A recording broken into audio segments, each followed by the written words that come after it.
sector which is being most talked about, most fascinating across the world as far as India is concerned.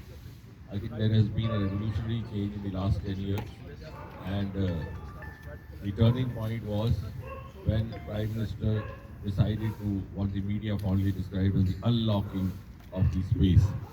About 4 years back, the new space reforms were announced, and the space sector was opened up to the private players as well.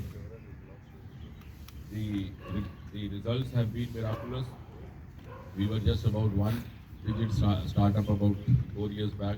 Now we've gone up to 3 digits, and and the priority that is being given by the Prime Minister is evident from the fact that in the vote of account that was announced, because vote of account is a kind of a budget which happens in the election year, with the expectation that the full budget would happen after the election by the incoming government. So it's more of a Kamkaji budget. But even in that, instead of including anything else, well, usually, the political governments are set to dole out freebies, etc. It was the startup venture fund for space which was included. So you can understand how much of conviction has gone behind all these initiatives. And in other words, I can say that we never lacked the talent in this country or the human in this country.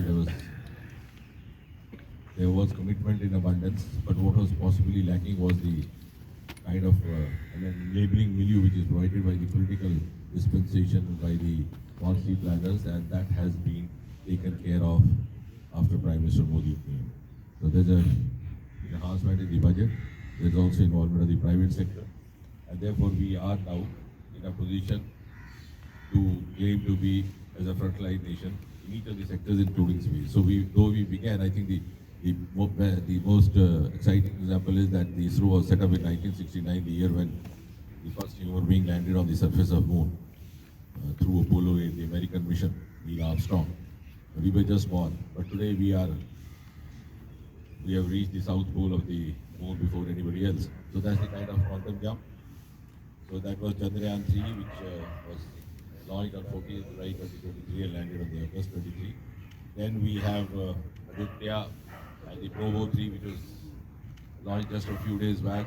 We are now out to discover the mysteries of the sun, and Provo 3 is particularly dedicated to Corona, the outermost atmosphere of sun,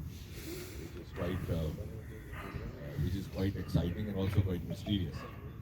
In these years only, we have earned a world record of 104 satellites being set up in one go, and you will be excited to know that the space economy has been on the ascent. It's now becoming an important part of the overall economy of India, and I'm sure when we talk of 2047 India Viksit Bharat, some of these unexplored sectors like our marine sector, which also I'll talk in a few seconds from now, the ocean sources, and also our space are going to contribute hugely, besides of course the Himalayan sources, also. And I think what makes an interesting figure is that we have so far launched 432 satellites from other countries, from Sriharikota. So 32 foreign satellites, out of which as many as 397, which means almost 90% or more than them were launched only in the last 10 years after this government. And there has been a huge earning from the European satellites. India has earned as much as 292 euros, and excitingly again, the figures point out 260 out of 292 earned in the last 10 years. Million. Euro. 260 million, of course. So you can understand how much of a boost it has received. So the figures, the statistics speak for themselves. So we don't have to be politically correct or incorrect or get into any argument. Similarly, if you look at the US dollars, out of 172 million US dollars earned, as much as 157 have been earned in the last 10 years.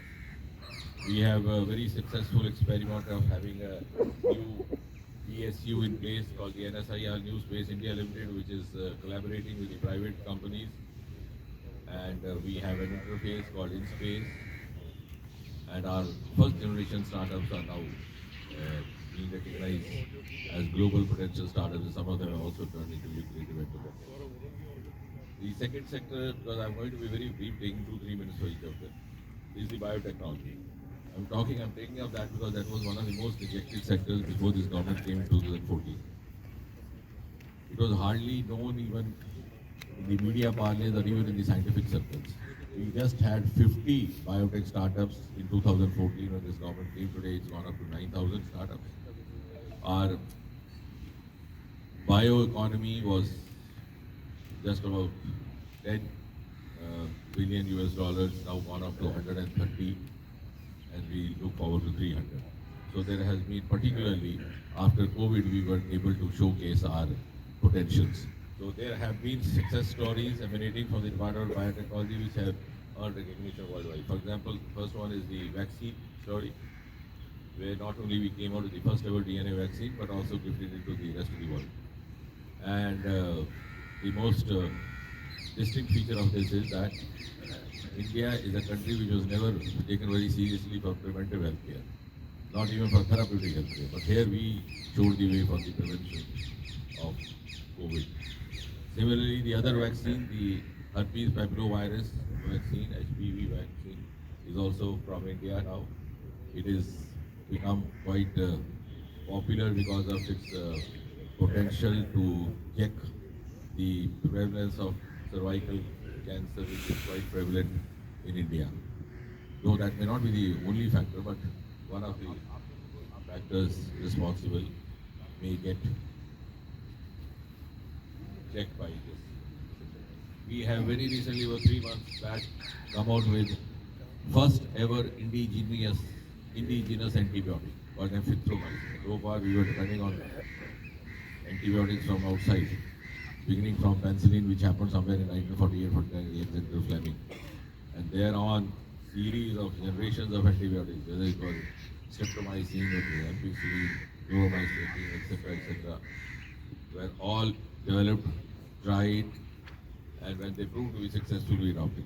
Now, this time we have gifted to the world an antibiotic called azithromycin. Again, we have partnered with a private pharma called Boca to market it, and it has been found to be very potent as far as the resistant respiratory infections are concerned. So, in some of those individuals who have a compromised immunity, like in diabetes, cancer, etc. We have also started our first project in Christian Medical College, Vellore, on gene therapy for some of the relatively difficult to cure disease. So our first experiment is with hemophilia, which leads to bleeding disorder because of the absence of clotting factor 8. And our first trial is over. I think today itself is going to get published in New England Journal of Medicine, which is one of the oldest journals from the United Kingdom, about 200, 300 years old. So that successful first trial, by the time we have second, we'll be able to find a genetic cure. And again, the political dispensation has been very supportive. Prime Minister Modi very supporting in all these ventures, which is again evident from the fact that we are among the first countries in the world to have come out with a bioeconomy related policy called Biotechnology E3, which means biotechnology for economy, biotechnology for employment, biotechnology for environment. And this is with the futuristic realization that the next industrial revolution may have a huge bearing on bioeconomy instead of the IT revolution that happened in 1990s. And now the other department is the Council of Scientific Industrial Research, CSIR popularly known, which has come up in a big way with the success story of what is popularly being described as Purple Revolution. So beginning from a small town in Jammu and Kashmir called Bhadrawa, and then being also affiliated in another small hill spot called Gulmarg, the Lavender startup has proved to be a new avenue for youngsters. We have about 3,000 youngsters making a lucrative livelihood, and that it has also helped us to prove the point that you don't have to be a very big scientist or a very postgraduate or doctorate to be a startup. Many of these boys and girls may not be undergraduates. So they have the passion, and all the technology, financial and knowledge support is being provided by the government, even the market linkage provided by the government. So we have succeeded in this venture also by vindicating the fact that for any success story and for sustaining startups, you need a healthy synergy between industry, research, academia, and the startups. So industry linkage, right from the beginning, that's what we are trying.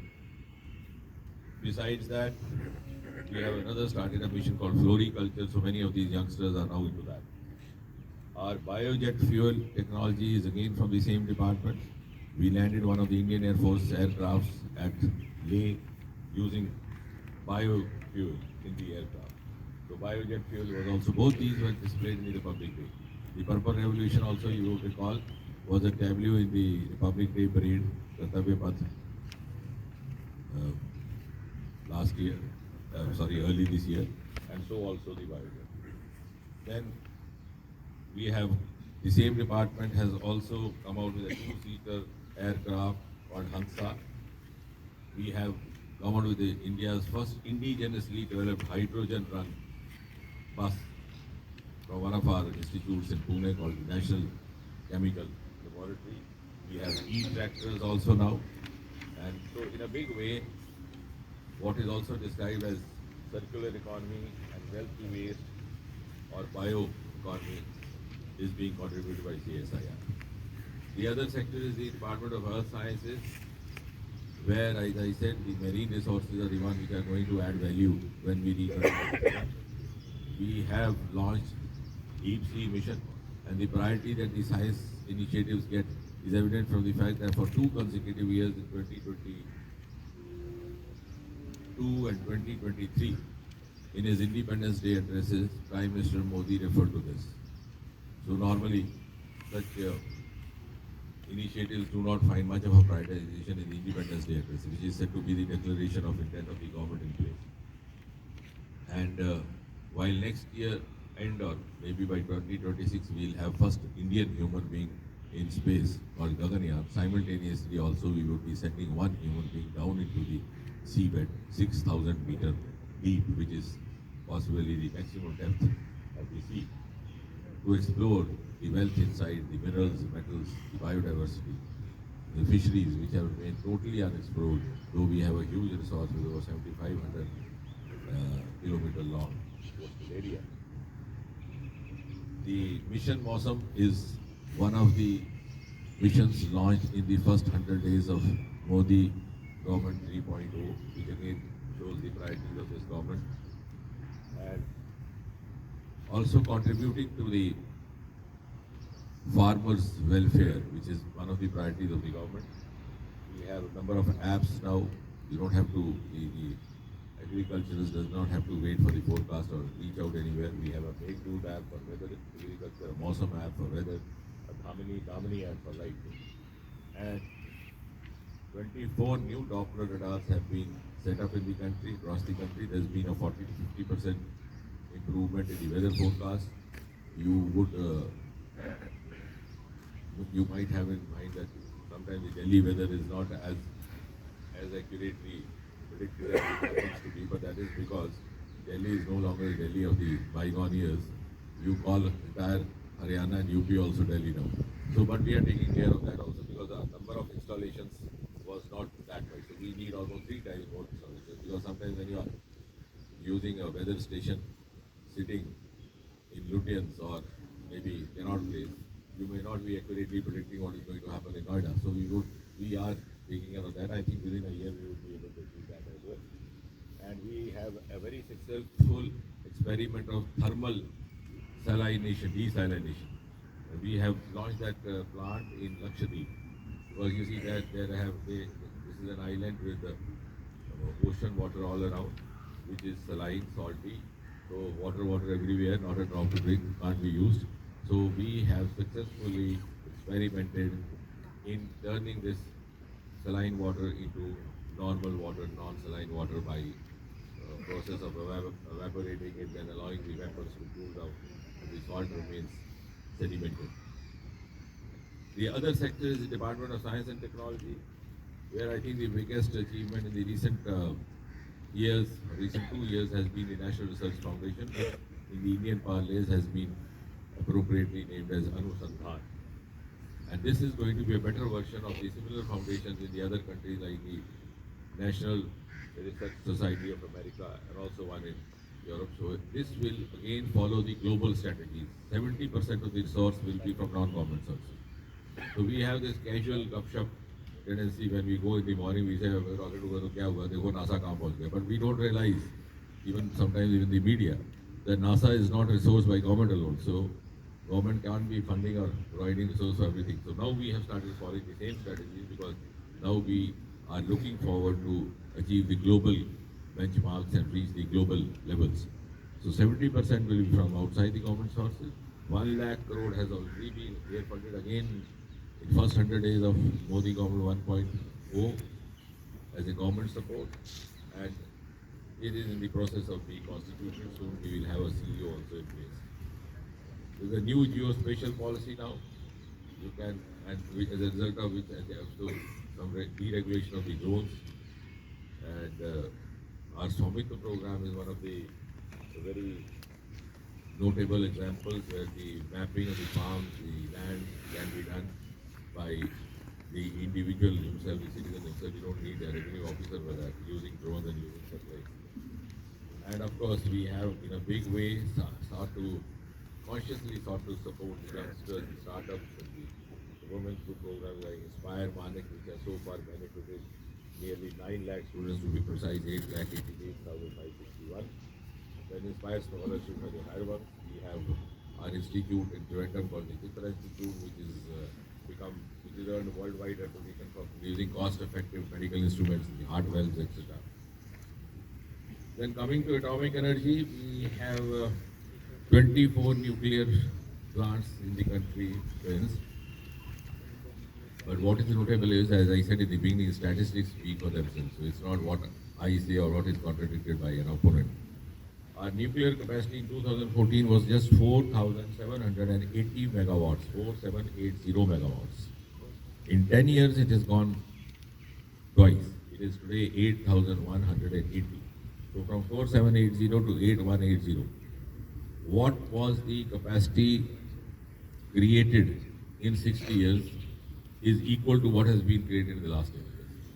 And in the same pace, our future projection says that by 2031, 32, maybe in the next 8 years, we are going to go up further, almost 3 times, to 22,480, 480. So for the benefit of you are taking down, 2014 it was 4780 megawatts. In 2024 it is 8180 megawatts. In 2031-32 it will be 22480 megawatts. And so also our generation is on the increase. And we have now diverted, as I think rightly living up to Homi Baba's declaration when he said, when there was a lot of controversy of whether to go in for the atomic program or not. Homi, because Hiroshima had just happened a few years back. So Homi Baba said that our program will be dedicated totally to peaceful purposes. And now we have started living up to that. We are contributing hugely to healthcare sector. We have come out with a number of isotopes for the first time, which are being used by Tata Memorial Hospital, which is also run by the same department in Mumbai. And we have also launched ourselves into the expansion of this hospital. We have come up with a hospital in Mohali and also elsewhere. Similarly, in the agriculture sector, so far nearly 70 crops have been developed through mutagenesis by interventions through atomic energy and other. For the defense sector, we have come out with cost-effective, lightweight, bulletproof jackets. And very soon, as I said, we are now in a frontline nation. We no longer wait for things to happen. As I was saying yesterday also, that television happened in America in 1950s and we got to see the first Chitrahar in 1970s. It's no longer so. Just as we are first in the bioeconomy policy, we are first to reach the South Pole in atomic energy also. We are among the first to launch a program for small modular reactors, which will be known as Bharat Small Reactors. And we have an advantage because these reactors are said to be of a lower capacity, less than 300 megawatt. And in India, we already have some of the smaller reactors in the earlier phases, which can be converted rather with a relative ease. And of course, just one point which might be of interest is that we already finished discussing space. We are going to have our own space station. Uh, Unlike others, we are among the first to have that. After maybe US and others, one or two other countries. This will be known as Bharat Antariksh Station by 2035. And by 2040, we might be landing an Indian on the surface of it. So thank you, gentlemen.